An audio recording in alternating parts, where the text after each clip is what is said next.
Level up. Time is precious for mid-career professionals who face a range of competing demands. Here's why it's vital for accountants and finance professionals to keep upskilling at the top of their priority list. By Jessica Muddett. This article has been edited for audio purposes. Mid-career accounting and finance professionals are in a unique position. They have amassed considerable skills and experience, but still have many years left in the workforce before retirement. However, according to a 2022 OECD report, mid-career professionals are less likely than early career professionals to undertake training and upskilling before retirement. As automation and AI start to transform finance and accounting functions, professionals who do not take the initiative to expand their existing skills and learn new ones are at risk of losing out on future opportunities. Aaron McEwen, Vice President of Research and Advisory at Gartner, says, if you're not strategic about upskilling, you will get left behind. Your job will get carved up or automated.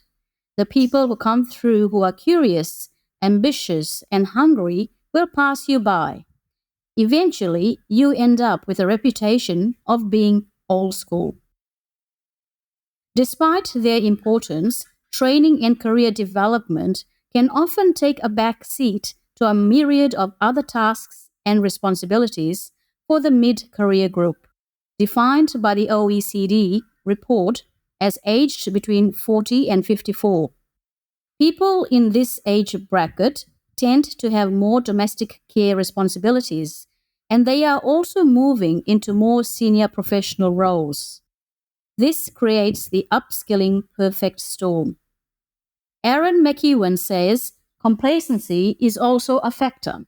He says, when you're in the earliest stages of your career, things like certifications, qualifications, and formal training are not just appealing, but necessary for progression. When you get into your mid-career, you've probably developed an expertise set, and you don't need those pieces of paper to get you in the door. You're probably already through the door, so to speak. He says this can lull professionals into a false sense of security if they're not consciously thinking about their long-term goals. The OECD report has found that mid-career professionals are less likely to participate in training that could lead to future roles. More often, the focus is on training for their existing role. This finding does not surprise Aaron McEwen. Those in the earlier stages of their careers are still in what he calls the exploration phase. Doing a variety of courses is a way to test the waters and gauge interest in topics and specializations. He says, when you're at mid-career stage, you've got a lot more to lose by changing direction. Doing so comes with a lot of risk and anxiety. You're more likely going to double down on your current expertise. He also believes that some organizations are not attuned to the development needs of mid-career professionals. It would be wrong to assume that mid-career professionals are not as interested in upskilling and getting better at their jobs. We're just not offering them the right options or the time, space, and flexibility to do it. Aaron McEwen believes that mid-career professionals can benefit more from what is known as a crucible role, rather than formal training opportunities. These can be short-term assignments that serve as a stepping stone to acquire a specific set of experiences or capabilities, such as a secondment overseas to lead a small project team, or working within an innovation or incubation unit. Unfortunately, these roles are often in short supply.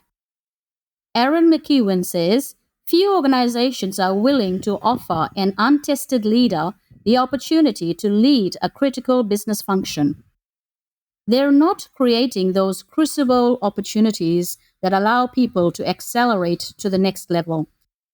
Therefore, they're stuck because the only way to get to the next level is to get experience and a reputation for having done it. McEwen has personal experience of the challenges and rewards of mid-career upskilling. It was unfinished business for me, he says. I had previously had to quit a master's partway through because the program was based in the Gold Coast and I was living in Brisbane. I just had too much stuff going on. 10 years later, McEwen went back to school, this time to study coaching psychology. I was overstretched, but it was totally worth it, he says. He adds, whether a course has a direct impact on a person's career progress, it is going to expand your horizons and demonstrate to your stakeholders that you are committed to lifelong learning. That is one of the most important signals that you can project to the world.